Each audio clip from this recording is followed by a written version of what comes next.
So hi welcome back to our channel. And இன்னைக்கு நம்ம என்ன வீடியோ பார்க்க போகிறோம் அப்படின்னா டே 2க்கான ஆன்சர் கீ தான் பார்க்க போகிறோம். ஸோ நேற்று வந்து டே 2 எழுதியிருப்பீங்க. ஸோ எழுதுறவங்க வந்துட்டு எவ்வளோ மார்க் வருதுன்னு கமெண்ட் பண்ணுங்க, ஓகேங்களா? ஸோ ஃபர்ஸ்ட் டே 1 வீடியோ கீழே வந்து ஒருத்தவங்க ஃபுல்லாக ஆன்சரே அழகாக டைப் பண்ணி கமெண்ட் பண்ணியிருந்தாங்க. ஸோ இந்த மாதிரி கொஞ்சம் இன்வால்மெண்ட்டாக இருந்தீங்கன்னா நம்ம இன்னும் நிறைய கற்றுக்கலாம், ஓகேங்களா? ஸோ கொஞ்சம் அது ரொம்ப சின்ன பிள்ளைத்தனமாக இருக்கலாம், பட் அந்த அளவுக்கு இன்வால்மெண்ட் ஆர்வம் காட்டணும் அப்படின்னா நம்ம கற்றுக்கிறது ஈஸியாக இருக்கும். இந்த 90 டேஸுமே அதே ஆர்வத்தோடு இருங்க. ஸோ 90 டேஸுமே நம்ம நிறைய புதுசாக பார்க்கலாம், எல்லாமே ப்ரீவியஸ் இயர்லேருந்து பார்க்கலாம். ஸோ எல்லா கான்செப்டையும் நம்ம மோஸ்ட்லி இந்த இந்த சம்ஸ் எல்லாம் 90 டேஸ் பார்த்து முடிக்கிறப்ப நம்ம சிலபஸ் கற்றுக்கலாம், ஓகேங்களா? ஸோ அதனால் ரஃப் நோட் வச்சுட்டு நோட் பண்ணிக்கோங்க. ஓகே, ஸோ ஃபர்ஸ்ட் பாருங்க, வேறு இல்லை. இது நம்மளுக்கு ஈஸி தான், வேறு ப்ளஸ் இல்லை, ஓகேங்களா? ஸோ இதுவும் நான் சொல்லியிருந்திருப்பேன், இது வந்து மீனிங்ஃபுல்லான வேர்டாக இருக்கா அப்படின்னு பாருங்க அப்படின்னு ஷார்ட்கட்டுக்கு. பட் இதுக்கு பெருசாக தேவைப்படாது, ஈஸி தான். அடுத்தது உடன்பாட்டு வினையை எதிர்மறை வினையாக மாற்றுக, ஓகேங்களா? உடன்பாட்டு வினை அப்படின்னா பாசிட்டிவா வந்தான் அப்படின்னா உடன்பாட்டு வினை. எதிர்மறைனா நடக்கல, இல்ல அப்படிங்கிற எதிர்மறையா சொல்றது, ஓகேங்களா? ஸோ இருக்கிறத இல்லைன்னு சொல்றதா எனது எதிர்மறை. ஸோ இது வந்துட்டு எனது எதிர்மறை வினையா மாற்றுங்கன்னா வந்திலன், ஓகேங்களா? என்னது வந்திலன். ஏன்னா இங்க பாருங்க, இது வருவான்னு இருக்கு, இது நிகழ்காலத்துல சொல்லியிருக்காங்க. அதே உடன்பாடு வினை நிகழ்காலம், அது வராது. வருகிறான் என்னது நிகழ்காலம், இது எதிர்காலம், இது நிகழ்காலம், இதுவும் நிகழ்காலம் தான். பட் வந்திலன் அப்படின்னு அர்த்தம், வரவில்லை அப்படின்னு அர்த்தம். ஸோ அப்ப அதுதான் என்னது எதிர்வினை. ஓகே, அடுத்தது பொருந்தா சொல்லை கண்டறிக. இது ரொம்ப ஈஸியான கொஸ்டின் தான், இருந்தாலுமே இதில் நம்ம தப்பு பண்ணிடுவோம். குறிஞ்சி முல்லை மருதம் நெய்தல் பாலை, ஓகேங்களா? பாலை பதில் என்ன கொடுத்துருக்காங்க, இல்லம் அப்படின்னு கொடுத்துருக்காங்க, ஓகேங்களா? இந்த இடத்துல என்ன ஒரு பாலை அப்படின்னு வரும். ஸோ அதுதான் பொருந்தா சொல். ஓகே, பிழையான கூற்றை கண்டறிக. ஸோ என்ன கொடுத்துருக்காங்கன்னு பாருங்க. ஸோ இதுல அர்த்தம் புரிஞ்சதுன்னா நம்ம எது தப்பு ரைட்டுன்னு போட்டுடலாம். ஸோ ஃபர்ஸ்ட் உண்மை தொகையில், இது நான் சொன்னேன் நேத்தே சொல்லியிருப்பேன், இன்னைக்கு நான் பண்ணலன்னா இன்னைக்கு பண்ணுங்க. 9th 10th ரெண்டுல ஏதோ ஒன்று வல்லினம் மிகும் மிகா இடம் கண்டினியூஸா 2 இயர்ல கொடுத்துருப்பாங்க, 4th 5th இயர்னு நினைக்கிறேன், 8th கொடுத்துருப்பாங்க. ஃபர்ஸ்ட் 9th 10th இருக்கிற அந்த பாக்ஸ் எதெல்லாம் வல்லினம் மிகும் வல்லினம் மிகாது மனப்பாடம் பண்ணிருங்க. இன்னைக்கே பண்ணிட்டீங்கன்னா இதுக்கப்புறம் வர கிளாஸ்க்கு நீங்களே அழகாக ஆன்சர் பண்ணலாம். ஸோ அதனால மனப்பாடம் பண்ணிருங்க. அதே மாதிரி 8th ரெண்டே கான்செப்ட் மட்டும் எக்ஸ்ட்ரா இருக்கும், மற்றபடி டிட்டோ 9th இருக்கிறதே தான் இருக்கும். அந்த எக்ஸ்ட்ரா இருக்கிறதையும் மனப்பாடம் பண்ணிருங்க, ஓகேங்களா? ஓகே, ஸோ இப்போ உண்மை தொகையில வல்லினம் மிகாது. ஏன்னா நம்மளுக்கு இது நார்மலாவே தெரியும். இப்போ அண்ணனும் தம்பியும் அப்படின்னு வரும், அந்த இடத்துல எங்க அண்ணனும் தம்பியும், அதுல அண்ணனும் இத்து தம்பியும்னா வராது. ஸோ வந்தாலே பக்கத்துல இத்து வர்றதுக்கு வாய்ப்பு இல்லை. ஸோ அதனால உண்மை தொகையில வல்லினம் மிகாது. இரட்டை கலர்ல வல்லினம் மிகுமா, மிகாது. சலசல தட அப்படின்னு தான் சொல்லுவோமே தவிர சலச்சல தடத்தட அப்படி சொல்ல மாட்டோம், ஓகேங்களா? ஸோ அதனால இரட்டை கேள்வி நம்ம நிறைய பார்த்துருக்கோம், அதிலே வல்லினம் மிகாது, ஓகேங்களா? அடுத்தது வினை தொகையில வல்லினம் மிகாது, ஓகேங்களா? நேற்று பார்த்தோம்ல தாழ் பூந்துரை அப்படிங்கிறது. அடுத்தது ஊறுகாய். ஸோ இதெல்லாம் என்னது வினைத்தொகை. இந்த இடத்துல ஊறுக்காய் அப்படின்னா போடுவோம். ஸோ அதனால வினைத்தொகையில வல்லினம் மிகாது. வன்தொடர் குற்றியலுகரத்தில் பின்வரும் வல்லினம் மிகாது அப்படின்னு கொடுத்துருக்காங்க. வன்தொடர் குற்றியலுகரம்னால என்னது வல்லினம் குசுறு துபுரு, ஓகேங்களா? ஸோ அந்த குசுறு துபுருக்கு முன்னாடி கண்டிப்பா வல்லினம் மிகும், ஓகேங்களா? ஏன்னா அது வேர்டே பாருங்க அழுத்தி சொல்ற மாதிரிதான் இருக்கும், ஓகேங்களா? சூ அப்படின்னு வருது அப்படின்னா அடுத்தது பின்னாடி வர வல்லினம் இந்த இடத்துல சூ வருது இல்ல கா வருது அப்படின்னா கண்டிப்பா இந்த இடத்துல இக்கு வரும். ஏன்னா அழுத்தி சொல்றது குசுறு துபுரு அப்படிங்கிறது, ஓகேங்களா? இல்ல தூ வச்சுக்கலாமா, தூ பார்த்து அப்படின்னு இருக்கு. அப்ப வன்தொடர்குட்டி இது தூ வருது, இங்கேயும் பார்த்து கண்டேன் அப்படின்னா இந்த இடத்துல இக்கு கண்டிப்பா வருமா, ஓகேங்களா? ஸோ அழுத்தி சொல்றதுனால அந்த இடத்துல இக்கு வரும் அப்படின்னு ஞாபகம் வச்சுக்கோங்க. பட் மனப்பாடம் பண்ணிக்கிறது நல்லது. ஓகே, அடுத்தது இல்லைன்னா நான் அதை கூட ஷார்ட்கட் வீடியோ மாதிரி ஏதாவது போடுறேன். ஓகே, பொருத்தமானவற்றை தேர்ந்தெடுக்க. செல்வி பாடினாள் அப்படின்னு இருக்கா, ஸோ அது திணை வலு அப்படின்னு கொடுத்துருக்காங்க. ஸோ அதுல எந்த திணையுமே இல்லை, எந்த வலுவுமே இல்லை.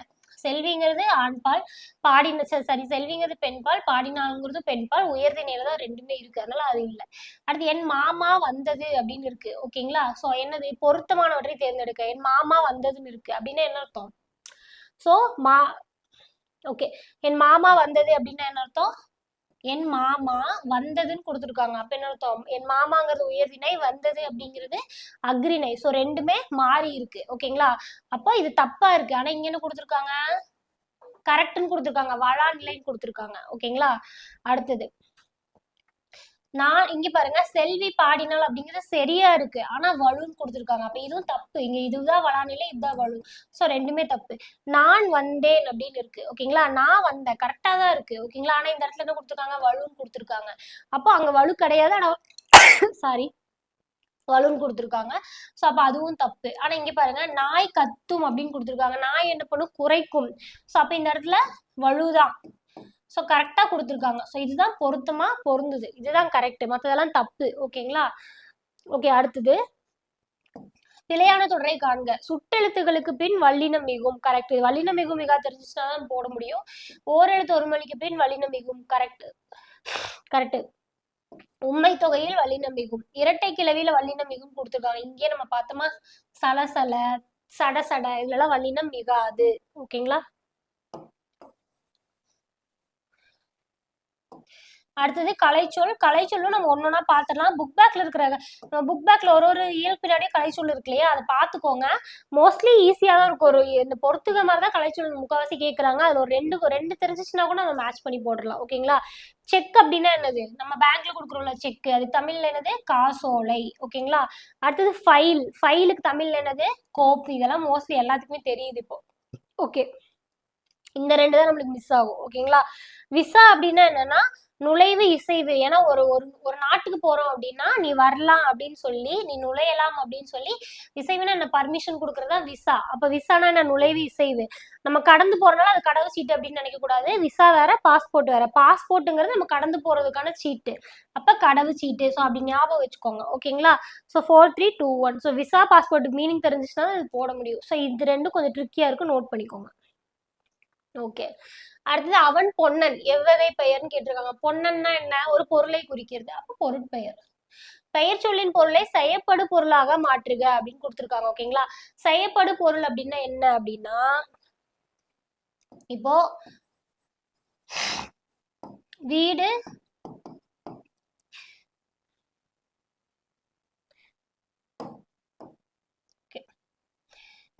வீடு கட்டினான் அப்படின்னா அது வந்துட்டு என்னது, தன்வினை ஓகேங்களா, ஒரு வினை, அவ்வளவுதான். இதே வீடு அவனால் கட்டப்பட்டது அப்படின்னு சொல்றாங்க அப்படின்னா, வீடு வீடு அதுவே கட்டிக்காது, இன்னொருத்தவங்க தான் கட்டணும். ஸோ அவனால் கட்டப்பட்டது அப்படின்னு சொல்றோம். அப்ப என்ன அர்த்தம், நம்ம ஒரு ஒரு பொருள், ஒரு விஷயத்த செய்யறோம், எதை கொண்டு செய்யறோமோ அதுதான் செயல்படு பொருள். எந்த பொருளை நம்ம செய்யறோமோ அதுதான் செயல்படு பொருள் ஓகேங்களா. ஸோ வீட்டை கட்டுறோம், அப்ப வீடுங்கிறது தான் கட்டப்பட்ட பொருள். அப்ப செய்யப்படு பொருள் என்னது, வீடு ஓகேங்களா. அதுதான் கேக்குறாங்க. ஒரு பெயர் சொல்லின் பொருளை செயற்படு பொருளாக வேறுபடுத்துவது எது அப்படின்னு கேக்குறாங்க ஓகேங்களா. இரண்டாம் வேற்றுமை கொடுத்துருக்காங்க. ஏன் இரண்டாம் வேற்றுமை, இது நம்ம தியரியாவே இலக்கணத்துல பார்ப்போம், பட் ஏன்னு தெரிஞ்சுக்கோங்க. சோ இரண்டாம் வேற்றுமை அப்படின்னா ஐ ஓகேங்களா. வீடு அப்படின்னு இருக்கு ஓகேங்களா. சோ இதேதான், வீடு கட்டினான்னு இருக்கு ஓகேங்களா. இது என்னது, நார்மலா ஒரு தன்வினை அப்படின்னு வச்சுக்கலாமா. இதுவே ஐய போட்டுக்கோங்களேன், வீட்டுக்கு பக்கத்துல, வீட்டுக்கு பக்கத்துல இப்படி போட்டுக்கோங்க, வீட்டை கட்டினான் அப்படிங்கிறப்போ என்ன ஆகுது, இந்த வீடுதான் வந்துட்டு கட்டப்பட்டது, வீட்டை அப்படின்னு மாறுதா. சோ வீடு அப்படிங்கிறது இங்க வீட்டை அப்படின்னு மாறுது. அப்ப என்ன அர்த்தம், ஒரு எந்த விஷயத்த கட்டுறது எது, வீடு அப்படின்னு நம்மளுக்கு தெரியுதா. சோ செயற்படு பொருளா வீடு மாறுதா. சோ அதனால அது என்னது, ஒரு பெயர் சொல். இது வீடுங்கிறது ஒரு பெயர் சொல். இதே வீட்டை அப்படின்னா நம்ம அடுத்து என்ன கேட்போம், நான் இப்போ போயிட்டு ஒரு வீடு அப்படின்னு நான் சொல்றேன்னா, ஓகே ஏதோ ஒரு வீடை பத்தி பேசுறோம் அப்படின்னு நீங்க புரிஞ்சுப்பீங்க. இதுவே நான் ஒரு வீட்டை அப்படின்னு சொல்றேன், அப்ப நீங்க என்ன சொல்றீங்க, நீங்க என்ன எதிர்பார்ப்பீங்க, அடுத்தது வீட்டைன்னு சொல்றாங்க, அப்ப ஏதோ வீட்டை கட்டினான், வீட்டை பார்த்தேன், அப்படி ஏதோ அப்படி வீட்டை வாங்கினேன் அப்படிதான் நான் சொல்ல போறேன். சோ ஆப்வியஸா அந்த இடத்துல ஒரு செயலை தான் நான் சொல்ல போறேன், வீட்டை அப்படின்னு சொன்னா. அப்ப அது என்னது, அப்ப வீட்டை அப்படிங்கிறது என்னது, செயற்படு பொருள் ஓகேங்களா. சோ அப்ப ஐ தான் வந்துட்டு அதை செயற்படு பொருளா மாத்துது. அதனால இரண்டாம் வேற்றுமை தான் ஒரு பெயர் சொல்லின் பொருளை செயற்படு பொருளாக மாத்துது. ஓகே, அடுத்தது கொடுக்கப்பட்ட தொடரில் பெயரச்ச தொடரை தேர்வு செய்க அப்படின்னு கொடுத்துருக்காங்க. ஃபர்ஸ்ட் பெயரச்சம்னா என்னன்னா, எச்சமா இருக்கணும், எஞ்சி நிக்கணும். ஒரு ஒரு ஒரு சொல் வந்துட்டு பொருளை தராமல் எஞ்சி நிக்கணும், அதுதான் எனது பெயரச்சம். இப்ப நான் சொன்னேன் இல்லையா, வீடு அப்படின்னா ஓகே ஏதோ வீடை பத்தி பேசாம புரியும். வீட்டை அப்படின்னா ஏதோ சொல்ல வந்து ஸ்டாப் பண்ணிட்டாங்க அப்படின்னு புரியுதா? ஸோ நாங்க இன்கம்ப்ளீட்டா நிறுத்துறேன்னு புரியுதா? அதுதான் எச்ச சொல். ஓகேங்களா? ஸோ அப்போ அதுதான் வந்துட்டு என்னது எச்ச சொல். நான் அந்த இன்கம்ப்ளீட் ஆகி ஸ்டாப் பண்ணிட்டு அடுத்த வேர்டு நான் பெயர் சொல் சொன்னேன்னா அது பெயரச்ச சொல், பெயரச்ச தொடர். அடுத்த வேர்டு நான் வினை சொல் சொல்றேன்னா வினையச்ச தொடர். ஓகேங்களா? இப்ப எப்படி சொல்லலாம்னா இப்ப வந்துட்டு நான் நான் பார்த்த அப்படின்னு சொல்லி முடிச்சிட்டேன். ஓகேங்களா? அப்ப அடுத்தது நான் அந்த இடத்துல என்ன சொல்லுவேன்? நீங்க சும்மா ஃபில் பண்ணி பார்த்தா என்ன சொல்லுவேன்? நான் பார்த்த வீடியோ, நான் பார்த்த படம், நான் கேட்ட பாடல் அப்படின்னு சொல்லிட்டு அந்த இடத்துல என்ன சொல்றேன்? வீடியோ, படம், பாடல் இதெல்லாம் என்னது? ஒரு பெயர் சொல். ஓகேங்களா? ஸோ ஒரு பொருள், ஒரு பெயர் சொல் அது. ஓகேங்களா? அப்ப நான் பெயரை கொண்டு முடியுது. அப்ப அந்த நான் பார்த்தங்கிறது என்னது? பெயரச்ச தொடர். இதுவே நான் இப்படி சொல்றேன்னு வச்சுக்கோங்களேன். நான் வந்து அப்படின்னு சொல்றேன். அப்ப அடுத்தது நான் என்ன சொல்லுவேன்? நான் வந்து படம், நான் வந்து வீடியோ அப்படின்னு நான் சொல்ல மாட்டேன். நான் வந்து பார்த்தேன், நான் வந்து கேட்டேன், நான் வந்து படித்தேன் அப்படின்னு சொல்லிட்டு அந்த இடத்துல என்னதை வச்சு முடிக்கிறேன்? வினையை வச்சு முடிக்கிறேன். ஓகேங்களா? ஸோ அப்ப வினையை வச்சு முடிச்சா வினையச்ச தொடர், பெயரை வச்சு முடிச்சால் பெயரச்ச தொடர். இப்ப பாருங்க, வந்து அப்படின்னு இருக்கு. வந்துனாலே என்னது அடுத்தது? அங்க ஏதோ ஒரு வினை சொல் தான் நான் சொல்லுவேன் அப்படின்னு புரியுதா? அப்ப அது என்னது? வினையச்ச தொடர். ஸோ இங்க என்ன கேட்டிருக்காங்க? பெயரச்ச தொடர் கேட்டிருக்காங்க. இப்ப தைத்த அப்படின்னு இருக்கு. தைத்த புத்தகம், தைத்த சட்டை, எப்படி வேணா தைத்த புத்தகம் இல்ல, தைத்த தைத்த ட்ரெஸ், சட்டை என்ன வேணா சொல்லலாம். ஓகேங்களா? அப்ப அது என்னது? அது ஒரு பெயரை கொண்டு முடியுது. அதனால அது என்னது? பெயரச்ச தொடர். ஓகேங்களா? இதே பாருங்க, தங்கை கேட்டால் இருக்கு. இது நார்மல். தங்கைனாலே நம்மளுக்கு பினிஷ் ஆயிரும். அந்த இடத்துல எச்சமே கிடையாது. சென்று பார்த்தேன், சென்று அப்படின்னு இருக்கா? சென்று புத்தகம், சென்று சட்டை அப்படின்னு நான் சொல்ல மாட்டேன். அது மீனிங்கே இருக்காது. சென்றுன்னு சொல்லிட்டனாலே அடுத்தது நாங்க இனி ஒரு வினைதான், இனி ஒரு செயலை தான் நான் சொல்ல போறேன். அப்ப அது என்னது? வினை எச்சம். சோ பெயரெச்சம் என்னது? பெயரை கொண்டு முடியும் எச்ச சொல் தான் பெயரெச்ச தொடர்.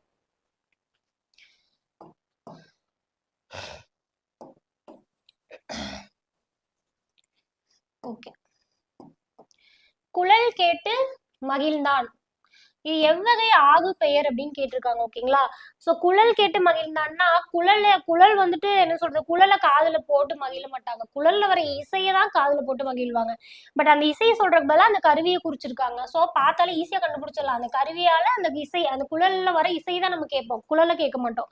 சோ அப்ப அந்த இசைக்கு வந்துட்டு இசை வந்து அந்த கருவிக்கு ஆகி வருதா, அது என்னது? கருவி ஆகி பெயர். ஓகே. பருப்பு உள்ளதா என வணிகரிடம் வினவும் வினா எது? ஓகேங்களா? பருப்பு இருக்கா நான் போய் கடையில கேட்கறேன்னா எதுக்கு கேட்பேன்? நான் வாங்குறதுக்கு தானே கேட்பேன். சோ நான் கொள்வதற்காக கேட்கிறேன். அதனால குழல் வினா. புரியுதுங்களா? சோ அந்த சுச்சுவேஷனை யோசிச்சு பார்த்து ஆன்சர் பண்ணணும். இதுவே வந்துட்டு உங்ககிட்ட என்கிட்ட 2 புக் இருக்கு, உங்ககிட்ட உங்ககிட்ட புக் இருக்கா அப்படின்னு நான் கேட்கிறேன். அப்ப அது என்ன அர்த்தம்? உங்ககிட்ட இல்லைன்னா கொடுக்கலாம் அப்படிங்கறக்காக சொல்றேன். அப்ப அது என்னது? கொடை வினா. ஓகேங்களா? சோ இப்ப பருப்பு இருக்கான்னு கேட்கறேன்னா நான் வாங்குறதுக்காக கேட்கறதுனால அது என்னது? குழல் வினா.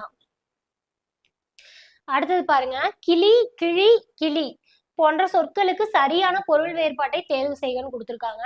ஸோ இப்போ நமக்கு இது எதுவுமே தெரியலன்னு வச்சுக்கோங்களேன். இந்த கிளி நம்மளுக்கு தெரியும் தானே. அப்ப அது என்னது? பறவை. ஓகேங்களா? சோ பறவைங்கிறது 3ஆவதா வரணும். எந்தெந்த இடத்துல பறவைங்கிறது 3ஆவதா வந்திருக்கு? ஏலையும் சீலையும் வந்துருச்சு. ஓகேங்களா? அப்ப மத்த 2 இப்ப பார்ப்போம். இங்க என்ன இருக்கு? கிழிங்கிறது பயம், கிழிங்கிறது கிழித்தல் இருக்கு. கிழி, கிழித்தல் பார்த்தாலே ஈஸியா புரியுதா? கிளி, கிழித்தல். ஓகேங்களா? ஸோ அப்போ அதுதான் வந்துட்டு ஆப்வியஸா வரும். இந்த இடத்துல கிளின்னு இருக்கு, இந்த இடத்துல பயம் இருக்கு. ஃபர்ஸ்ட் கிழித்தல் வருது. ஸோ இந்த லீக்கு மேட்ச் ஆகாது. அப்போ இதை சூஸ் பண்ணிக்கலாம். ஓகேங்களா? ஸோ இந்த மாதிரி ஏதோ ஒன்று தெரிஞ்சிச்சுன்னா அதை சூஸ் பண்ண பாருங்க. இந்த கிளியும் இந்த கிளி நம்மளுக்கு தெரியும். இந்த சின்ன லீ இருக்கு இல்லையா, அதுக்கு பயம் அப்படிங்கிறத இப்போ ரஃப் நோட் வச்சிருக்கீங்கன்னா நோட் பண்ணிக்கோங்க. ஓகே. அரசனை குறிக்கும் ஓர் எழுத்து ஒரு மொழியை நம்ம படிச்சதுதான். கோ, கோன், கோமான் அப்படின்னு வரனால அது கோ. ஓகே. பெற்றான் அப்படிங்கறதுக்கான வேர் சொல்லை கண்டறிந்துங்க. வேர் சொல்லா என்ன சொன்ன? ஆர்டரா இருக்கணும், இல்ல குணத்தை குறிக்கணும். ஆர்டர் பண்ணு. பெற்றான் அப்படின்னு இருக்கு. இப்ப நீங்க அதை எப்படி ஆர்டர் பண்ணுவீங்க? இந்த பெரு அப்படின்னு சொல்லுவோமா? பெற்றுக்கொள், பெரு அப்படின்னு சொல்லுவோமா? அதுதான் என்னது? வேர் சொல். ஓகேங்களா? அடுத்தது, வா என்ற சொல்லின் பெயரச்சம் குறிப்பிடுக. அப்ப நீங்க 2ஐயும் சொல்லி பாருங்க. நான் வந்து அப்படின்னா நான் என்ன சொன்னேன்? அப்ப லாஸ்ட் கொஸ்டின்கே சொன்னேன். நான் வந்து பார்த்தேன் அப்படின்னு செயலை கொண்டு முடிப்பேன். அப்ப அது வினையச்சம். வந்த, இன்று வந்த, என்ன சொல்லலாம்? இன்று வந்த கண்ணன் அப்படின்னு சொல்லலாம். அப்ப கண்ணன் அப்படிங்கிறது என்னது? பெயர் சொல். ஸோ பெயரை கொண்டு முடிந்தால் பெயரச்சம். ஈஸியா நான் வச்சுக்கணும்னா இது ஆள முடியும். ஓகேங்களா? பெயரச்சம். வினையச்சம் எப்படி முடியும் அப்படின்னா ஊழ முடியும். இதுல இன்னொன்னு இப்படி இந்த பெயரச்சம்ல இன்னொன்னு இருக்கு. இய அப்படின்னு முடியும். ஓகேங்களா? அப்படி முடிஞ்சாலும் அது என்னது? பெயரெச்சம் தான்.